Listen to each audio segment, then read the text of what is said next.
Bonjour les amis, j'espère que vous allez bien. Bienvenue sur ma chaîne, moi c'est Mako. Si c'est pour la première fois que tu me découvres, je te souhaite la bienvenue. Ici on parle de football en général, notamment du Real Madrid, Barcelone et aussi d'autres clubs du cas échéant. Sans oublier que je suis un fan du Real Madrid. Alors sans plus tarder, on entre dans le vif du sujet, qui est de savoir comment le Barça et la presse catalane prennent l'arrivée de Kylian Mbappé. Le Barça doit-il craindre Mbappé? La réponse après ceci. C'est parti.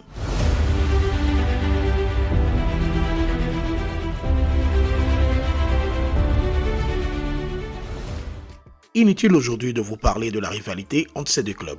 Ce sont des rivaux éternels. À l'époque, les classicos entre Real Barça faisaient partie des matchs les plus suivis sur la planète Terre.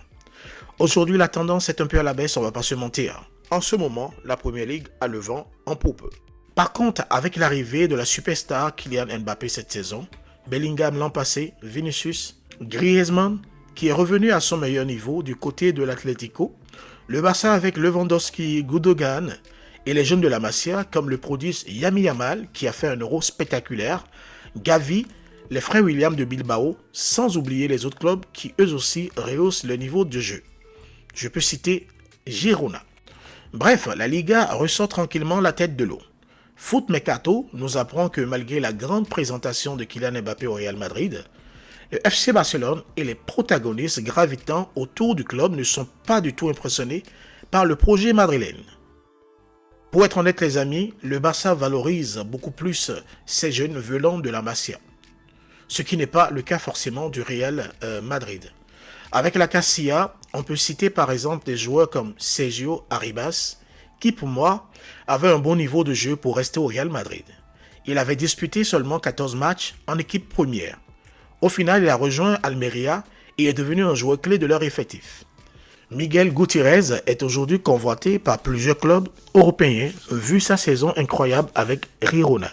Alvaro Rodriguez, on l'avait vu 1, 2 ou 3 fois peut-être en équipe première quand Benzema était blessé, puis après, personne n'entend parler de lui. J'aurais appris qu'il devait être prêté ou vendu. Le dernier exemple est Nico Paz, un très bon jeune joueur que Ancelotti avait intégré dans l'effectif premier.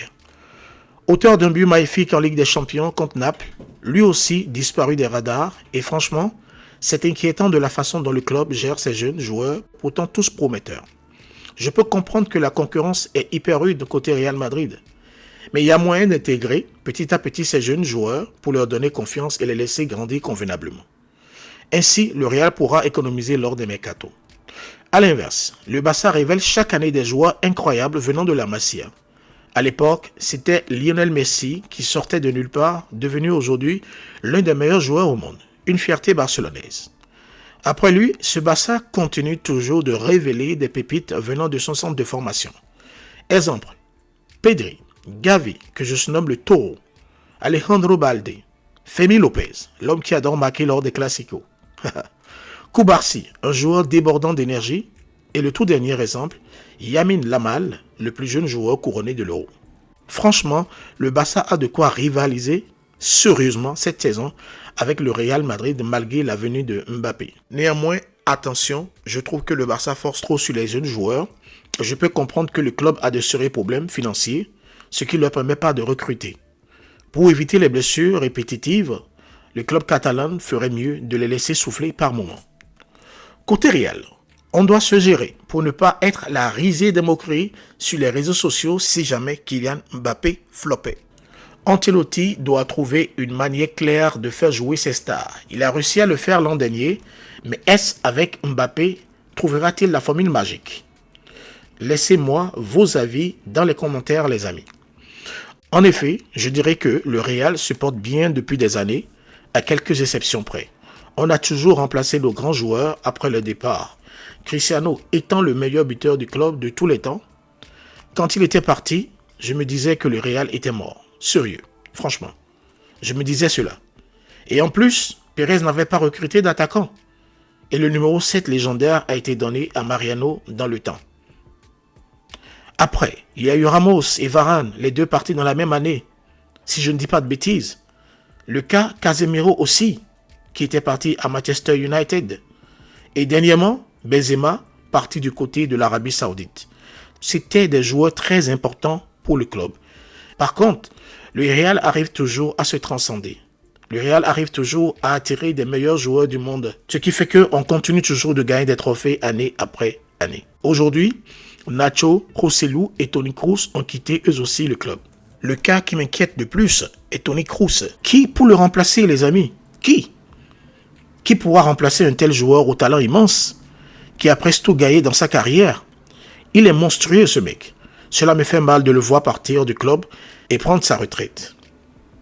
Si on ne trouve pas son remplaçant, je pense que notre jeu en souffrira. Parce qu'à des moments donnés, c'était Toni Kroos qui calmait le jeu quand la pression adverse était forte. Avec son tempo, il arrivait presque à chaque fois à trouver la faille avec des passes venues d'ailleurs. Il était le dépositaire du jeu du Real Madrid, tellement qu'il va me marquer ce mec. Ancelotti doit trouver un joueur similaire ou capable de faire la transition pour la stabilité au milieu de terrain. Sinon, on risque vraiment de payer cher. Un peu plus loin, la défense du Real m'inquiète également. Je me pose beaucoup de questions. Après la longue blessure de Militao, on voit très clairement qu'il n'est pas encore à son meilleur niveau. C'est tout à fait normal. Avec l'imminent retour de la Liga, est-ce qu'il serait en bonne forme physique? Point d'interrogation. David Alaba a refait une rechute, ce qui veut dire qu'on n'est pas prêt de le voir aussitôt. Alors, qui recruter? J'apprends que le jeune joueur défenseur Yoro de LOSC a finalement préféré de partir au Manchester United. Le club doit nous rassurer concernant le secteur défensif. En tout cas, j'attends avec impatience de voir comment se passera le mercato du Real cette saison. N'oublions pas les amis, c'est le collectif qui prime. On peut beau avoir des joueurs individuels forts, mais le collectif fera toujours la différence. C'est pourquoi le Barça se montre confiant vis-à-vis de nous. Pour conclure les amis, je dirais que le Barça a de quoi tenir sérieusement tête au Real Madrid. Ils ont un nouveau coach, un nouveau staff. On attend aussi de voir leur nouveau visage. La saison qui arrive risque d'être l'une des meilleures saisons de la Liga. Il y aura du suspense jusqu'au bout du bout les amis. Activez la cloche de notification pour ne rien rater. Cette vidéo touche à sa fin. Merci de m'avoir suivi jusque-là. Si le contenu t'a plu, lâche ton pouce bleu, abonne-toi pour m'aider au référencement. La section commentaires est là pour continuer les échanges. Et comme je le dis souvent, je reste ouvert aux critiques constructives dans le but de m'améliorer. Sur ce la famille, je vous aime et on se dit à la prochaine. Ciao!